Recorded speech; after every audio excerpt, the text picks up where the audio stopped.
Greg, you may remember last Tuesday, a federal judge blocked the so-called refugee ban, and just 24 hours after that decision, the federal government terminated all contracts it had with refugee resettlement organizations. Today, the plaintiffs argued that the funding cuts violate the judge's orders. Jishiku Henry can't forget the day he and his wife moved from a refugee camp in Malawi to the United States. Yeah, it was a dream come true. No one cannot deny to come to America. In his home country of the Democratic Republic of Congo, safety wasn't guaranteed.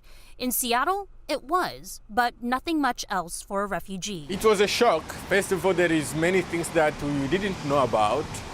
We only see about the dream of America, but we didn't know about the hard working of America. Without the help of a refugee resettlement agency, Henry says he would not have thrived. According to the Migration Policy Institute, the U.S. admitted over 100,000 refugees in 2024. So far in 2025, it's at 27,300. So technically, a refugee by themselves cannot afford that money to pay for the ticket to arrive here.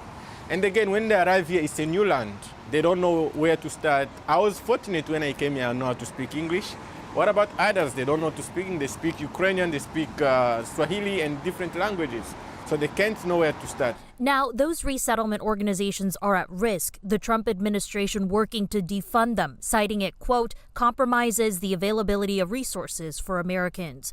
The termination of the contracts is a move International Refugee Assistance Project lawyers say opposes the judge's orders from last week that should have resumed funding. The court was very concerned about whether or not defendants were trying to evade his order, and also made clear that he's going to hold the government accountable and require reporting on it, specifically what the government is doing to implement the injunction and to resume processing for U.S. refugee admissions program.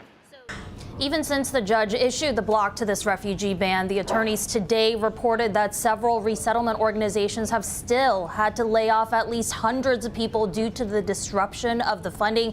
But technically, until they gather the next time, the judge has not made any decisions. Greg? So what is the next step in this case then? Yeah, the judge has ordered both sides to write up a status report by next Monday. Apparently, the government has asked for more time, so we'll just have to keep an eye on what happens next week. All right. Sharon, keep us posted.